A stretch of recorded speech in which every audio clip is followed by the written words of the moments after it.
Hi, I'm Nathan. I go by Peteparker, and every week I do comic book reviews because that's the rule around my house. If I want to keep buying all these comic books, then I need to review them online. Is basically the rule. So this review is going to be for Fear Itself Spider-Man number 3, and some of you are going to go, "What? What the hell? He bought number 1 and said he wasn't going to buy number 2 because number 1 was terrible." And I did look at number 2 in the store and thought that was terrible too. I don't remember if I bought number 2, but I hope I did not. And now I'm back to buying number 3 again. It's really weird. There was a lot of stuff that I was generally interested in. This is 3 of 3, so it's the wrap up of the little arc that's tied into Fear Itself. And so my interest was piqued as far as what this really has to do with Fear Itself, because there was a lot of other stuff going on in this book in the last 2 issues that really made me step back and step away from the entire story. And at the end of this, I'll also tell you that I flipped through it and I saw, the Ben Grimm right there fighting Spider-Man, and he looked kind of cool. And I thought, well, okay, you're going to get a big fight with the Ben Grimm character. That character seems interesting to me. I'll give this a shot. And he's also, by the way, in like every book this week. Last week it was Juggernaut in every book, and now it's this week it's Thing.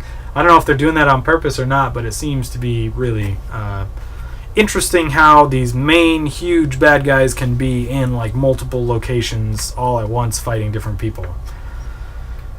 So I did feel like I did not get my money's worth when I read this. Even at $2.99, I felt like this is written by Chris Yost and drawn by Mike McCone. And it's, the art is okay, but it's a wrap-up of all these like individuals and how scared they are in New York or whatever, and Spider-Man going to save them. And then in the midst of trying to save this one pregnant lady who I didn't have any feelings towards or anything. I think there was feelings trying to be generated early on, but I never felt that way. And then trying to save her in a hospital, and then Thing attacks and Spider-Man tries to defend the hospital or whatever. I was sad that I bought this pretty much. It kind of tricked me because I saw the cover was really awesome, and it looked like there was going to be a really awesome fight in here between these two characters. It makes you think, okay, here's this guy who's normally super strong, and he's got a hammer that like Thor's hammer, and he's fighting Spider-Man? How does that work? And they're kind of friends, right? Maybe that plays into it a little bit. But it's really wholly not interesting. There's nothing really super amazing about the fight, or interesting, or different than anything you've seen before. And in the end, he just walks away. Thing gets distracted or moves on to other things, and he did his job here, probably generating fear among the people that are there, and just moved on. So there's almost no real resolution. I mean, you get these civilian people that you don't really care about being saved all over the place and them reconciling or whatever. And then Spider-Man felt like he had hope still or whatever. But at the same time, I never believed that Spider-Man would focus so much on his fear during this whole thing. And maybe that's what they were really trying to shoot for, is showing us that these people who normally aren't afraid and don't let fear get to them really let it get to them in this one. And I was thinking that might be kind of related to Vermin or whatever, or something else going on that's influencing him, because Spider-Man's voice in this entire little series is totally weird. He talks about how afraid he is all the time, and that just doesn't seem like... It seems like he kind of shuts down and does business kind of thing. He doesn't let that kind of stuff get to him because he has a higher responsibility to the people that he's trying to save. But in this one, he's constantly whining about how afraid he is and how he's worried about Aunt May and stuff, and that's kind of typical a little bit. But to the extent that it wasn't here, I really didn't hear his voice, and I am kind of mad at myself for buying both the first and the third issue in here when I knew from the first one that the rest of it wasn't going to be good. So I feel kind of tricked. I feel like this is not good. So the art would actually be like a 3 at least. A lot of problems that other people have with this artwork in this book I did not have.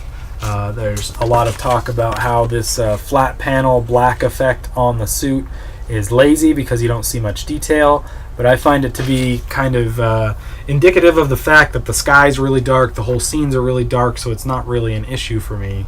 And it's kind of a cool effect anyway, so it didn't really bother me. A lot of the people's faces I didn't love. It is reminiscent of some Exiles work that I've always loved, but at the same time, not optimal. So it would probably be better than a 3 out of 5 on art and probably a 2 out of 5 on story, but I'm pissed at myself for buying it anyway, so I'm going to give it a 2 out of 5. It's going to get a hit. Overall, you don't need to read the story. You probably don't want to, even if you like Spider-Man, even if you like Thing. You don't need to. Just move on to other things. It's not necessary. But although I'm sure if you're reading this or watching this, you probably did not. You probably already bought it and were wondering what I thought. So, sorry. I'm sorry to you. I wish that you didn't also. So there you go. Fear Itself Spider-Man number 3 of 3. It's a 2 out of 5. Oh well, another one on the stack. If you like this review or you like other reviews, you want to check out other reviews that I've done, look for Spidey207 on YouTube or Peteparker elsewhere, and that's where you'll find all my stuff.